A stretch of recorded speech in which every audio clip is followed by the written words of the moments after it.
बहुत समय की बात है। एक गांव में मीरा नाम की एक लड़की रहती थी। मीरा गांव की सबसे सुशील और सुंदर लड़की थी। मीरा के माता पिता का देहांत हो चुका था। उसका एक भाई था। मीरा बहुत सुलझी हुई थी। उसने अपने घर की सारी जिम्मेदारी उठा रखी थी। दोनों भाई बहन एक दूसरे का सहारा थे। मीरा सूरज निकलने से पहले ही उठ जाती थी। वो घर के कामों के साथ साथ पढ़ाई भी करती थी। मीरा को माँ बाप के न होने का गम तो था, पर उसके भाई विक्रम के प्यार ने वो कमी पूरी कर दी थी। विक्रम समोसे बेचने के लिए सुबह उठकर आलू भिगोता और मीरा उसकी मदद करती। उनकी दुकान गांव के स्कूल के बाहर एक पीपल के नीचे लगती थी। मीरा की प्यारी सी बातचीत और विक्रम के लजीज समोसों ने उनकी दुकान को गांव में सबसे मशहूर बना दिया था। उस दुकान की कमाई से उनका अच्छा गुजारा चल रहा था।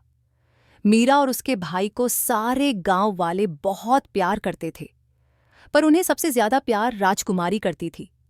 उन अनाथ बच्चों को भी राजकुमारी में उनकी मां नजर आती थी। राजकुमारी का भी इस दुनिया में कोई नहीं था। राजकुमारी एक मां की तरह उन दोनों की फिक्र करती। वो जब भी कुछ स्वादिष्ट पकवान बनाती तो मीरा और विक्रम को भी दे जाती। एक दिन गांव में एक नया समोसा वाला आया। उसका नाम था विनोद। विनोद को मीरा की मासूमियत और उनकी चलती हुई दुकान खूब खटकती थी। एक सुबह विनोद विक्रम के पास गया और बोला, "ये क्या बात है विक्रम? इसको दुकान पर बिठाकर तुम लड़की की कमाई खा रहे हो? इसे घर में रखा करो। अगर गांव के बाहर पता चला तो इसकी शादी तो होने से रही।" विक्रम ने गुस्से से जवाब दिया, "ये मेरी बहन है और मेरी मदद करती है। आजकल के जमाने में भी तुम छोटी सोच लिए बैठे हो।" विनोद ने कहा, "बच्चों से दुकान नहीं चलती विक्रम, सीख लो।" मीरा ये सब सुन रही थी। वो आंखों में आंसू लिए विक्रम के पास गई और धीमे से बोली, "भाई, ये हमें क्यों परेशान कर रहा है?" विक्रम ने उसे प्यार से सिर पर हाथ फेरा। "कुछ नहीं मीरा, जलते हैं वो हमारी मेहनत देखकर। तू बस अपना काम करती रह।"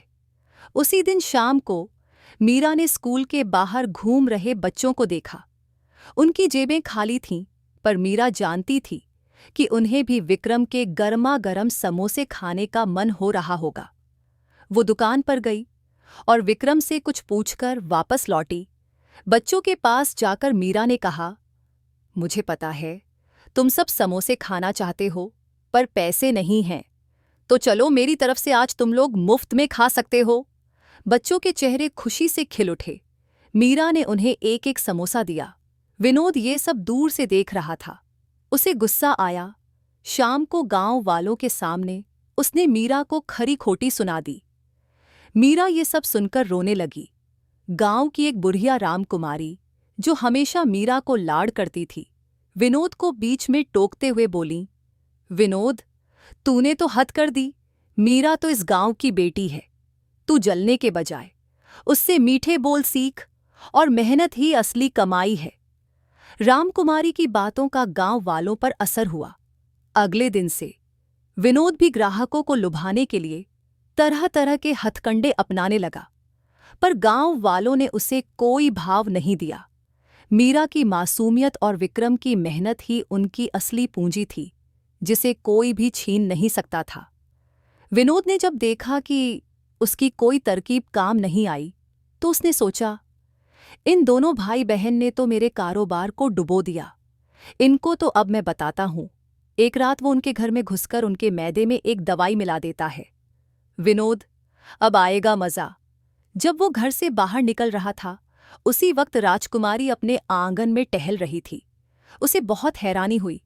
"राजकुमारी, अरे ये यहाँ क्या कर रहा है?" उसने उसे आवाज लगाई। "राजकुमारी, अरे ओ विनोद!" इतना सुनते ही वो तो भागने लगा। पर राजकुमारी समझ गई कि कुछ तो गड़बड़ है। अगले दिन जब ग्राहक ने समोसे खाए, तो सब धीरे धीरे बीमार पड़ने लगे। कुछ तो चक्कर खाकर गिरने लगे, कुछ को उल्टियां होने लगीं और कुछ की हालत इतनी गंभीर हो गई कि वे बेसुध हो गए।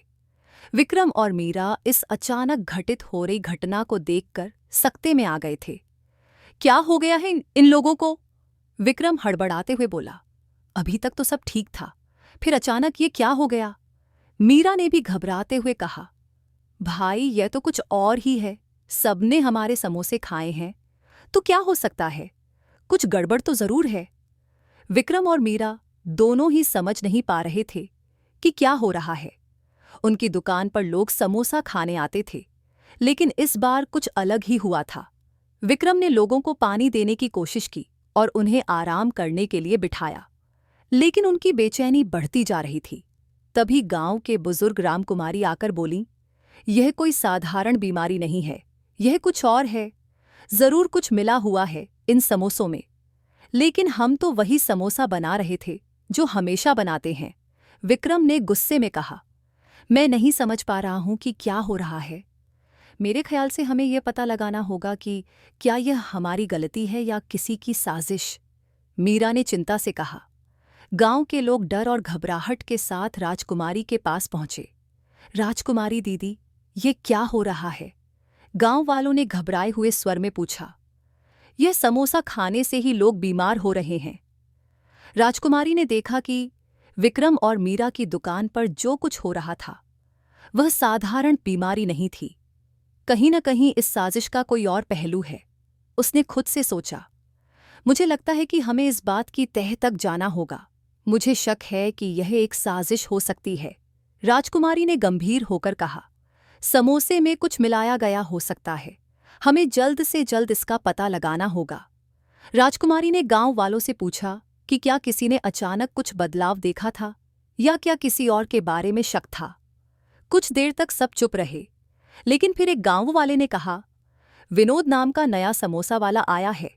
वह हमेशा विक्रम और मीरा से जलता था और लगता है कि उसकी दुकान की बिक्री बढ़ाने के लिए किसी न किसी तरीके से वह उनका काम बिगाड़ने की कोशिश कर रहा हो। राजकुमारी ने यह सुनकर सोचा कि यह हो सकता है विनोद, जो हाल ही में गांव में आया था, विक्रम और मीरा के बीच काफी जलन महसूस करता था। उसकी दुकान की बिक्री काफी कम थी और वह हमेशा उनकी सफलता से परेशान रहता था। यह संभव था कि उसने कोई चालाकी की हो ताकि विक्रम और मीरा की दुकान को नुकसान पहुंचे। मुझे लगता है कि हमें विनोद के घर जाना चाहिए और जांच करनी चाहिए, राजकुमारी ने कहा। अगर यह सच है तो हम सबको सच्चाई जाननी चाहिए। राजकुमारी और उसके कुछ साथी, गांव के समझदार लोग, रात को विनोद के घर जाने के लिए निकले। रात का समय था और पूरा गांव सो रहा था। उन्होंने खामोशी से विनोद के घर के पास पहुंचकर उसकी गतिविधियों को देखा। विनोद का घर एक छोटे से मोहल्ले में था। राजकुमारी ने विनोद के घर में घुसने से पहले उसकी खिड़की से झांका। उसे देखा कि विनोद अपनी किचन में कुछ बर्तन लेकर सफाई कर रहा था। राजकुमारी को यह संदेह हुआ कि कहीं न कहीं यह सब किसी साजिश का हिस्सा हो सकता है।